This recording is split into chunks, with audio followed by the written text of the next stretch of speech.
नमस्ते जी, मैं हूँ आनंदार। ये बिगनर योगा गाइड का एपिसोड नंबर 4 है। पिछले 2-3 एपिसोड्स में मैंने आपसे डिस्कस किया था कि क्या खाने के बाद में आप आसन, प्राणायाम, व्यायाम कर सकते हैं और क्या सही समय है करने का। लेकिन इस वीडियो के अंदर मैं आपसे बड़ी ही सिंपल चीज़ के बारे में बात करूँगा। बहुत सारे लोगों का प्रश्न होता है कि हमें कितना व्यायाम करना चाहिए, कितना प्राणायाम, कितने आसन करने चाहिए। देखिए, एक बात तो बड़ी स्पष्ट है कि हम में से कोई भी व्यक्ति अपने शरीर को भली-भाँति अच्छी प्रकार से नहीं जानता।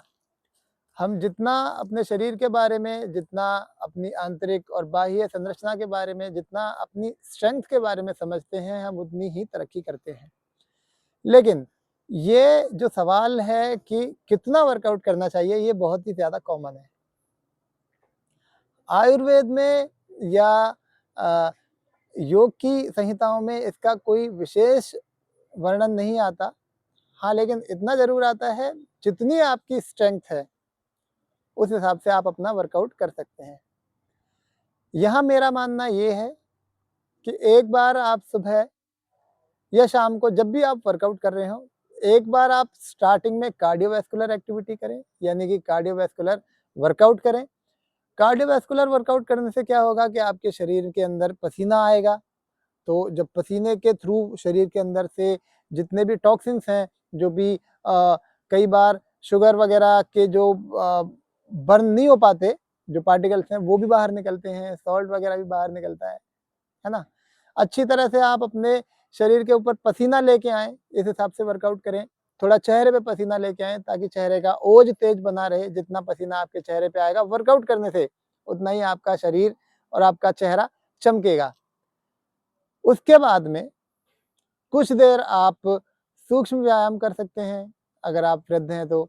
नहीं तो आप आसन कर सकते हैं, कुछ बैक बेंडिंग वाले आसन कर सकते हैं या फिर अपनी-अपनी समस्या के अनुसार बैकवर्ड या फॉरवर्ड बेंडिंग वाले आसन कर सकते हैं। यदि किसी के कमर दर्द की समस्या है, स्लिप डिस्क है या फिर आपको सर्वाइकल की समस्या है, तो आप मरकट आसन जैसे कुछ अभ्यास ट्विस्टिंग वाले कुछ अभ्यास कर सकते हैं, फॉरवर्ड बेंडिंग वाले ना करें। बहुत ज़्यादा सर को भी पीछे करने वाले ना करें अगर आपको सर्वाइकल की दिक्कत है तो। कमर दर्द वालों के लिए फॉरवर्ड बेंडिंग का मना होता है। मेरे को भी स्लिप डिस्क की परेशानी थी, जो अभी बहुत ज़्यादा हद तक कंट्रोल है। मुझे नहीं लगता कि ये 100% कभी ठीक हो सकती है, क्योंकि मैं वर्कआउट भी रेगुलर करता हूँ, आसन प्राणायाम भी रेगुलर करता हूँ और जब मैं वर्कआउट करता हूँ, तो वर्कआउट में वेट लिफ्टिंग भी होती है और जब लिफ्टिंग होती है तो शरीर पे, बैक पे कहीं न कहीं स्ट्रेस आता है, लेकिन ये कंट्रोल है। उसके बाद में थोड़ी देर 2-4 मिनट के लिए शवासन में लेट जाएँ। अपनी साँसों पे फ़ोकस करें, अपने साँसों पे ध्यान को केंद्रित करें पूरा और बॉडी को बिल्कुल रिलैक्स छोड़ दें। शवासन में लेटने के बाद आप 10-15 मिनट, 20 मिनट आसन वो प्राणायाम कर सकते हैं। प्राणायाम के लिए तो यदि आपको किसी तरीके की बीमारी है, अगर आपका किसी चीज़ का ट्रीटमेंट चल रहा है, आपको हार्ट की बीमारी है, किडनी की बीमारी है, लीवर की बीमारी है या फिर न्यूरोलॉजिकल प्रॉब्लम है, यानी कि ब्रेन से संबंधित बीमारियाँ हैं, तो उसमें तो हम कुछ-कुछ प्राणायाम 1-1 घंटे, डेढ़-डेढ़ घंटे भी कराते हैं और 100% रिज़ल्ट मिलता है। अगर आप अनुलोम-विलोम, भस्त्रिका सुबह, दोपहर, शाम 1-1 घंटे करेंगे। लेकिन याद रखें, पिछली वीडियो में जैसा मैंने बताया था कि खाने के तुरंत बाद ना करें, अनुलोम-विलोम कर सकते हैं, लेकिन आपको जो प्योर बेनिफिट है, वो आपको खाली पेट ही मिलेगा, अच्छा वाला। तो इस चीज़ का किसी के पास पूरा अच्छी तरह से तो जवाब नहीं है कि भाई वर्कआउट आप कितनी देर करें, क्योंकि हर आदमी की अपनी अलग स्ट्रेंथ है, उसका अपना एक अलग स्टेमिना है। अब मैं किसी व्यक्ति के लिए बता दूँ या फिर मैं कॉमन बता दूँ कि भाई कम से कम 1 घंटा वर्कआउट करना है। किसी को हार्ट की प्रॉब्लम है, 10-15 मिनट में ही थक जाएगा। किसी को अस्थमैटिक दिक्कत है, अस्थमा की परेशानी है ना?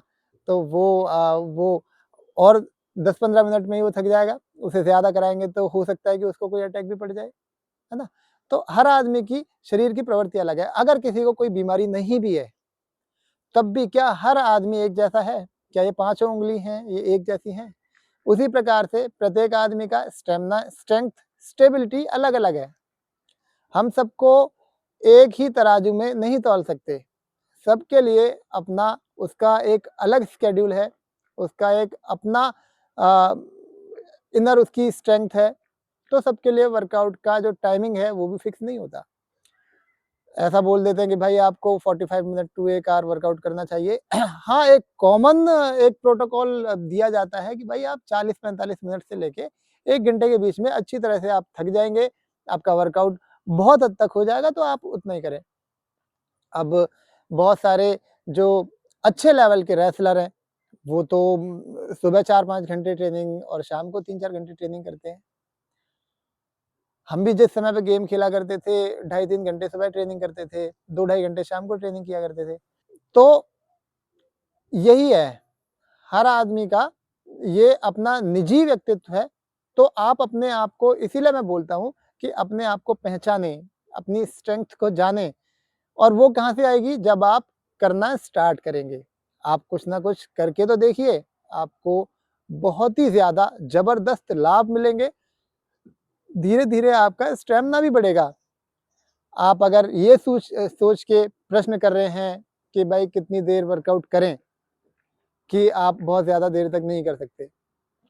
आप कुछ दिन मसल माइंड कनेक्शन के साथ यानी कि जिस समय आप अपना ये एक्सरसाइज करें, जिस समय आप योगा करें, आसन प्राणायाम किसी भी प्रकार की एक्सरसाइज व्यायाम करें, उस समय अपने दिमाग को भी उस एक्सरसाइज में सौंप दें।